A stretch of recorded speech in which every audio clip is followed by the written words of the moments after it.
Hello les loulous, j'espère que vous allez bien. Alors aujourd'hui, petite vidéo assez particulière. Allez, on va lever le voile sur un métier qui fait, je dirais pas polémique, mais on a beaucoup d'a priori. Ok, merci le camion. C'est un métier qui fait peur, bon, pour certaines personnes. En tout cas, moi, je suis pas à l'aise dans cet environnement. Je peux vous le dire. Là, j'ai fait un peu le tour et je ne suis pas à l'aise. On va suivre papa sur son lieu de travail. Donc voilà, comme vous le savez, il a un nouveau travail. Mais quel travail? On se pose la question. J'arrête mon suspense, c'est parti, je vous emmène avec moi, direction les pompes funèbres. Ça y est, nous sommes arrivés au salon funéraire. Donc on est au salon funéraire de Neuville-en-Ferrain. Donc voilà, c'est là où papa travaille maintenant depuis quelques mois déjà. Et puis il s'y plaît beaucoup. Et puis je voulais surtout vous emmener avec moi, lever le voile sur ce magnifique travail. Évidemment, on va rien voir de glauque, de gore, pour le respect des familles et des défunts. Là, c'est une journée relativement calme, donc il y a personne. Donc voilà, il n'y a pas d'enterrement de prévu aujourd'hui, il n'y a pas de tout ça. Là, quoi, je vous emmène avec moi, on va suivre papa aujourd'hui, en tout cas pendant la matinée. C'est parti. Alors je vous avoue que je suis pas super bien ce matin, j'ai les larmes faciles. Pourquoi? Parce que je reviens ici après un an, j'avais plus remis les pieds dans ce salon depuis un an. Ça va faire un an que Granny est décédée et elle était ici. Donc je vous avoue que c'est compliqué pour moi d'être là. Ça monte, ça redescend, ça monte, ça redescend. Je vais essayer de pas pleurer pendant la vidéo. J'ai mon cœur qui bat à 100 à l'heure. C'est pas un endroit où je suis à l'aise. Les personnes qui travaillent dans ce genre d'endroit, évidemment, ils sont à l'aise. Et puis j'espère que cette vidéo vous plaira et qu'après ça, vous verrez ce métier autrement, quoi.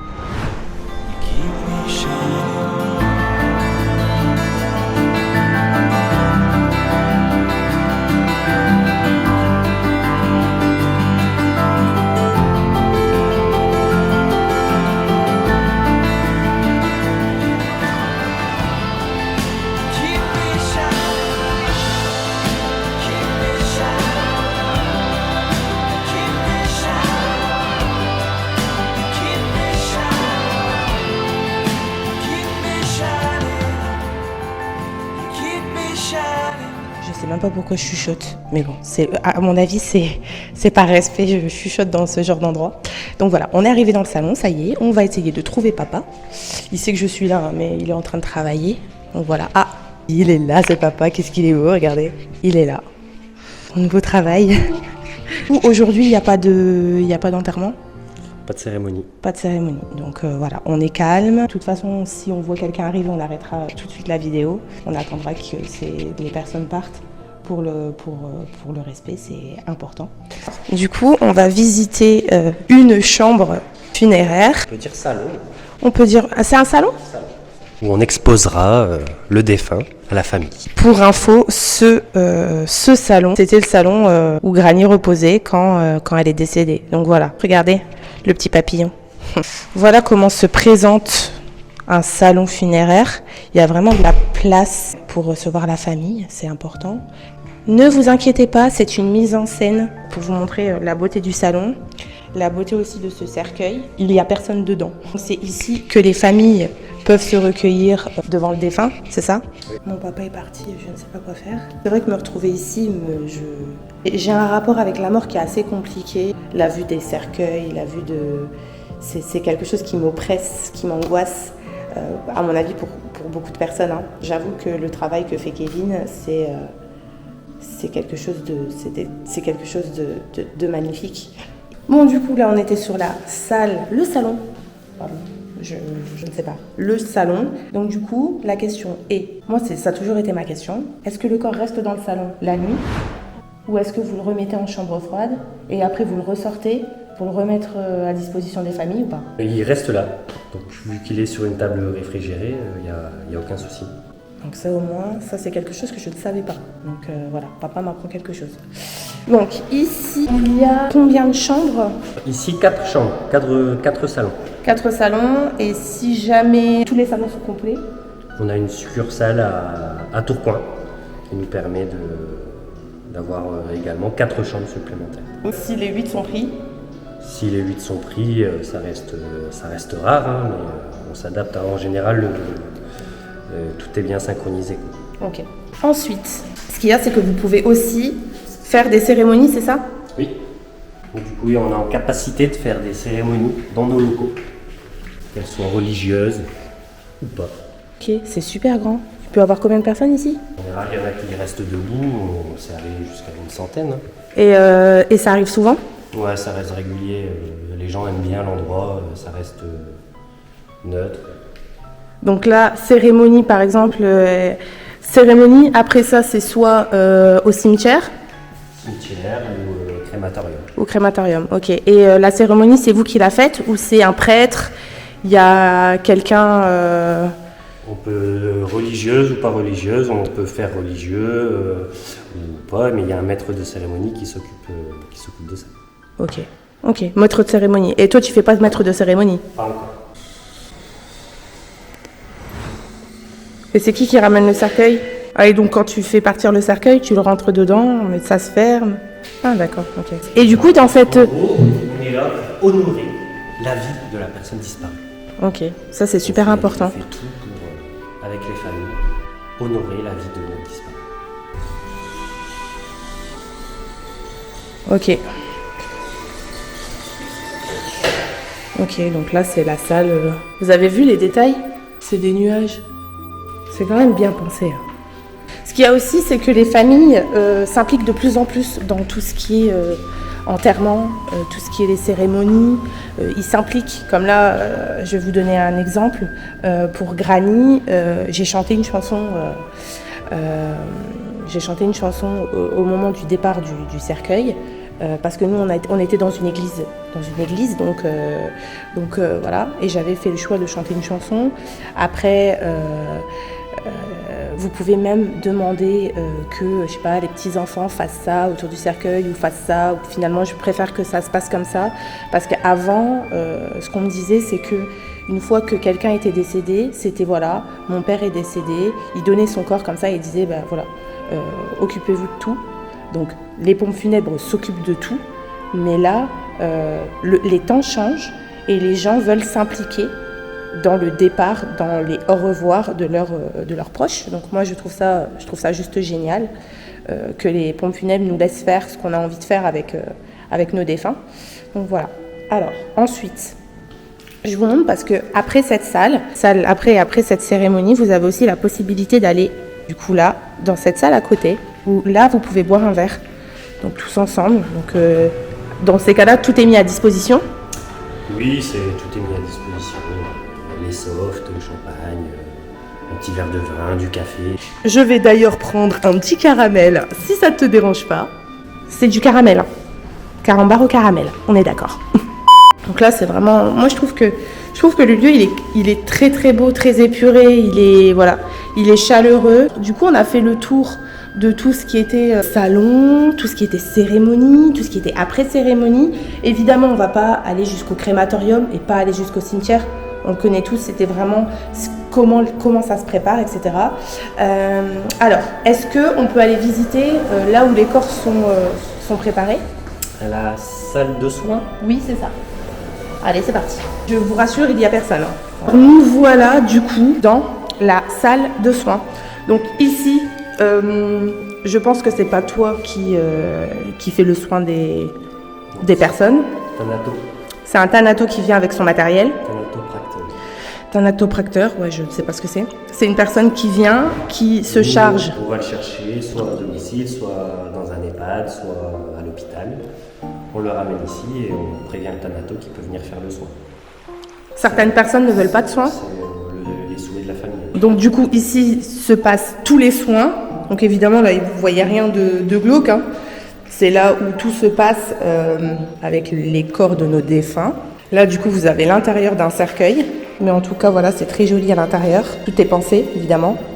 Et voilà, ici que tout se passe. Le thanato en a à peu près pour combien de temps?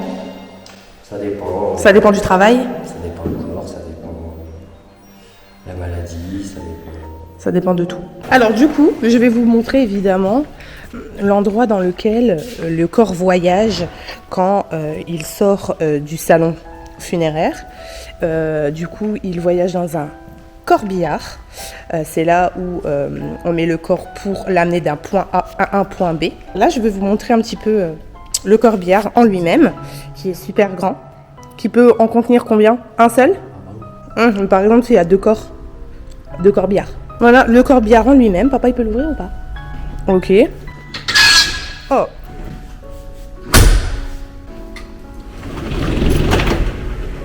Dans cette petite boîte, il y a quoi à mettre?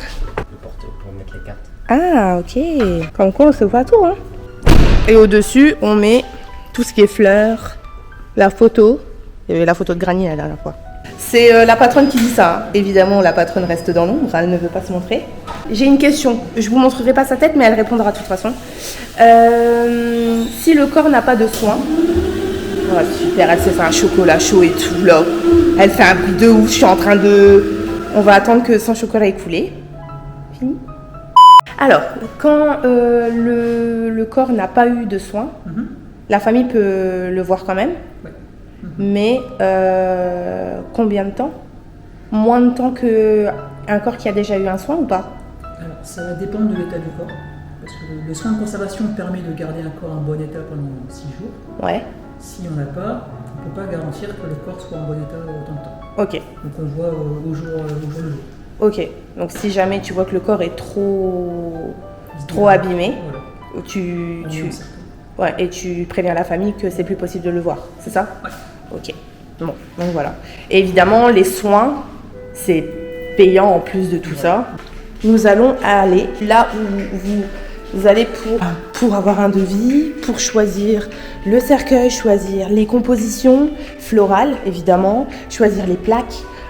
Voilà, le passage, on va dire, pas, oui, obligatoire au final. Du coup, je vais vous montrer un petit peu l'endroit où il y a les cercueils, etc. Là où vous pouvez choisir, faire le choix de ce que vous voulez pour la personne qui vient de décéder. Donc là, on a les choix de cercueil, donc voilà. Alors là, c'est marrant parce que c'est bleu, quoi. Vous pouvez le choisir en toutes les couleurs. Mais là, il est bleu. Pour une personne qui aime le bleu, bah, c'est bleu, quoi. Une personne qui aime le rose, bah, vous le demandez rose. Celui-là, il est simple. Vous avez les plaques qui sont là. Vous pouvez évidemment graver ce que vous voulez sur les plaques. Vous pouvez mettre des photos aussi sur les plaques. Il y a plein de belles choses. Il y a des choses bien plus colorées. Vous avez les petites urnes. Vous avez aussi pour vos animaux. Trop choupi, quoi. Quand même, c'est choupi. Là, du coup, vous avez les pierres tombales, ce qui est tendance maintenant, c'est les petites pierres tombales comme ça. Et les urnes sont ici. Vous en avez de toutes les couleurs, de toutes les formes. Regardez-moi celle-là. Très, très jolie. Mais je trouve ça très beau. Là, j'avais déjà vu ça. Vous mettez les cendres de la personne qui est décédée dedans et vous pouvez la coller sur la pierre. Donc voilà, comme ça au moins s'il y a quelqu'un qui était décédé avant, bah vous pouvez, si c'était pas pareil, genre enterrement ou incinéré, vous pouvez la coller sur la pierre tombale. Du coup, la question est, quand on a un décès à l'hôpital, à la maison, comment ça se passe? Qu'est-ce qu'on doit faire? Quelle est la première chose qu'on doit faire déjà? Vous appelez, c'est ça? Appeler les pompes funèbres. Ok. Quand ça se passe à la maison, il faut attendre qu'il y ait un médecin qui est passé pour constater le décès. Vous pouvez appeler les pompes funèbres, mais il faut attendre que le médecin passe pour constater le décès. Vous récupérez le corps. On récupère le corps et on s'occupe de tout. Donc tu l'amènes ici, tu On prépares. l'amène ici, on prépare, puis on reçoit la famille, savoir ce qu'ils veulent, ce qu'ils ne veulent pas, s'il y a un contrat obsèque, les souhaits du défunt, les souhaits de la famille. Et vous vous occupez même des papiers et Les tout. démarches administratives, Comme c'est vraiment plus comme la CAF par exemple, pour l'assurance maladie, s'il y avait un travail, la caisse des retraites. On essaye d'alléger au maximum la charge de travail pour les familles. Ça c'est cool. Du coup, voilà un petit peu le travail de papa. La question est, pourquoi ce travail en fait? Comment ça se fait que tu as décidé de choisir, de t'orienter vers ce travail? Il faut savoir que Kevin n'a pas de diplôme, n'a pas fait des études pour être conseiller funéraire, pas du tout.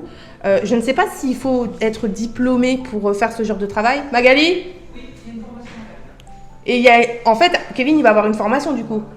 Donc, alors, Kevin n'a pas de formation, n'a pas de tout ça, mais au final, va être formé ici. En fait, je ne savais pas, mais papa va devoir passer un diplôme en fait. Un diplôme de conseiller funéraire, donc c'est cool, je ne savais pas du tout, parce que voilà, il faut savoir que Kevin n'a pas du tout d'expérience là-dedans. Il y a de l'expérience avec le contact humain en fait, au final. C'est ça. Parce qu'il travaille en restauration. Mais pourquoi ce travail ? Pour l'accompagnement des familles, tout le monde a droit à un dernier voyage dans les règles de l'art.